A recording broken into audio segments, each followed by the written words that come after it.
আজকে মুর্শিদাবাদে গেলেন, বহরমপুরে আছেন মুখ্যমন্ত্রী মমতা বন্দ্যোপাধ্যায়। আগামীকাল শামশেরগঞ্জ ধুলিয়ানে যাবেন। আজকে একটি বৈঠক করেন বিভিন্ন বিধায়কদের নিয়ে, তৃণমূলের নেতাদের নিয়ে, এবং প্রশাসনও ছিল। সেই প্রশাসনের আরো সক্রিয় হওয়া দরকার ছিল বলে মুখ্যমন্ত্রী বার্তা দেন। উচিত ছিল প্রশাসনের আরো বেশি সক্রিয় হওয়া, শুধু ভোটে জিতে বসে গেলে হবে না বলে বার্তা। সরাসরি কথা বলবো প্রতিনিধি আবিরের সঙ্গে। আবির, আর কি বললেন?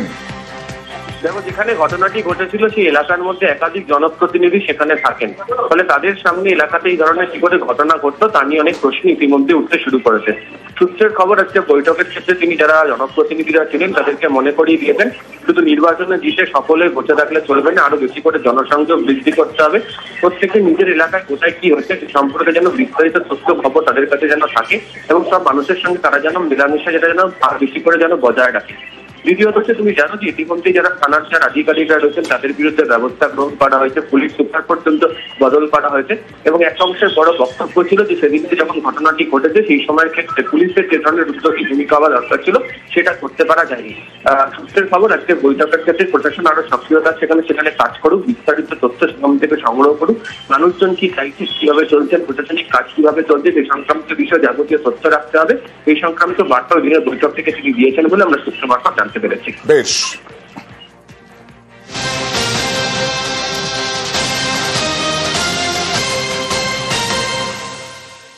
কেন্দ্রীয় স্বরাষ্ট্রমন্ত্রীকে কটাক্ষ করলেন মুখ্যমন্ত্রী Mamata Bandyopadhyay. Acting prime minister বলে কটাক্ষ। দেশের সুরক্ষার সঙ্গে কোন রকম আপোষ নয় বলেও বার্তা মমতা বন্দ্যোপাধ্যায়ের।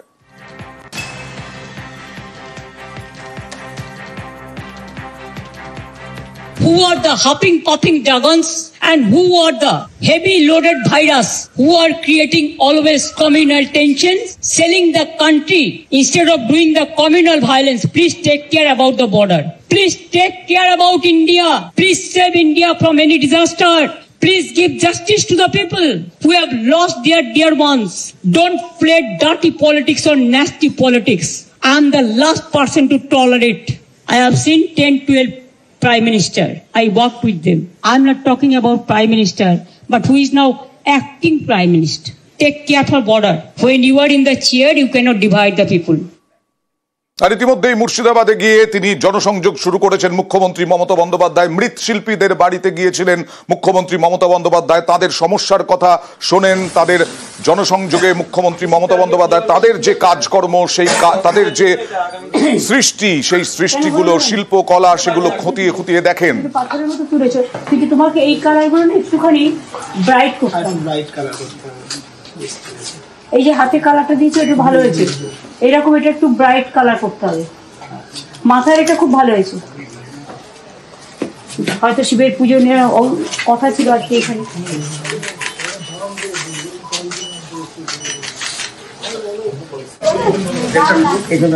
না না ঠিক আছে, ডাকতে হবে না। পাথর দিয়ে হয় না, মাটি দিয়ে।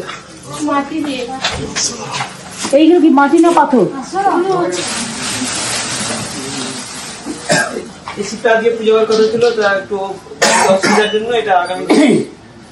কেন হলো না?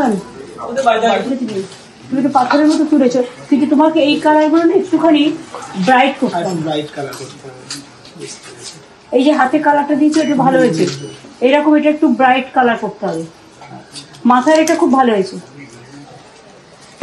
হয়তো শিবের পুজো নিয়ে কথা ছিল আজকে এখানে।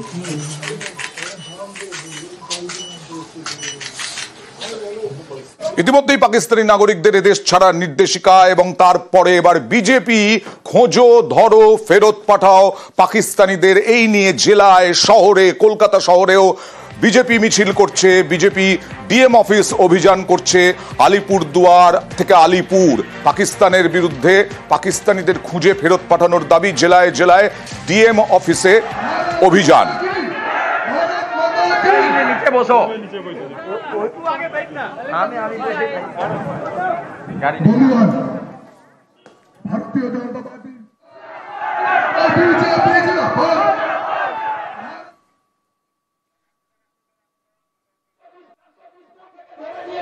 মালদাতেও দেখছেন, মালদারও ছবি। মালদা জেলায় জেলায় এরকম ভাবেই কোথাও ডিএম অফিস, কোথাও বিডিও অফিস অভিযান।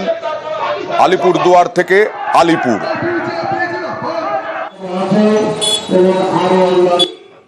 কোচবিহার, পুরুলিয়া সব জায়গাতেই পাকিস্তানিদের খুঁজে বের করে ফেরত পাঠানোর দাবি।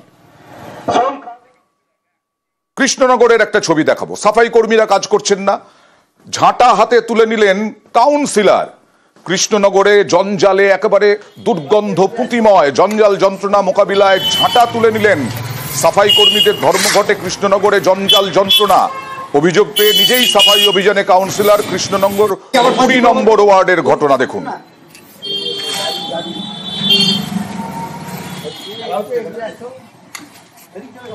গত 2 তারিখ থেকে অনির্দিষ্টকালের ধর্মঘটে গেছেন সাফাই কর্মীরা।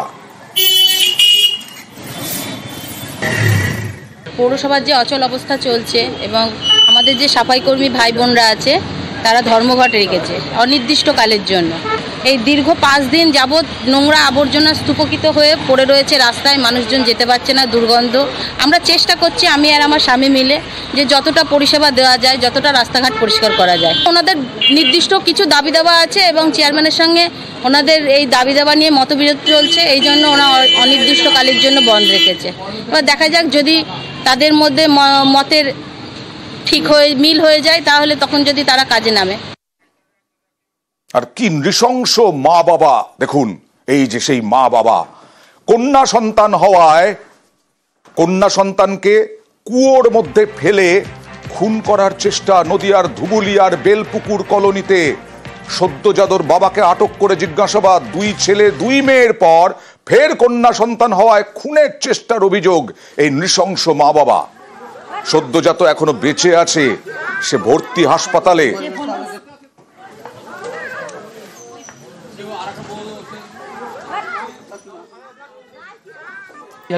সকালবেলা যখন 8টা বাজে তখন আমি সকালবেলা দেখছি এদের বাড়িতে 2-1 রয়েছে, এরা কি কিছু একটা খোঁজাখুঁজি করছে। তা আমি জিজ্ঞাসা করছি যে কি হয়েছে, কি খুঁজছো, যে ছাগল ঠাগল কিছু পড়েছে নাকি। ওরা বলতে চাইছে, তো অনেক জিজ্ঞাসা করার বললে যে আমার একটা বাচ্চা হয়েছে, কুয়ে ফেলে দিয়েছে। আমি যে কোথায় কুয়ে ফেলেছে, ঘরের পেছনে দিয়ে আমি আর পাশে বাড়িতে কাকিমা দেখতে গেলাম, হ্যাঁ কুয়ে একটা কিছু পড়ে রয়েছে সাদা রঙের, ঠিক আছে। তা আমি ভাবলাম যে বাড়ি থেকে একটা টর্চ নিয়ে আসি, ভালো করে দেখি। তা এর মধ্যে কুয়োর কাটা এক লোক আসলো, সে এসে বাচ্চাটাকে উদ্ধার করলো। এখন মনে হচ্ছে যে হয়তো কন্যা সন্তান হয়েছে বলেই ওরা মেরে ফেলার চেষ্টা করেছিল, সে কারণেই ফেলে দিয়েছে। এখন কি কারণে ফেলেছে সেটা বলতে পারে না। যতটা সম্ভব একটা বাচ্চা, সে যাই হোক, সে ফেলে দিয়েছে, এর জন্য একটা শাস্তির দরকার, অবশ্যই দরকার।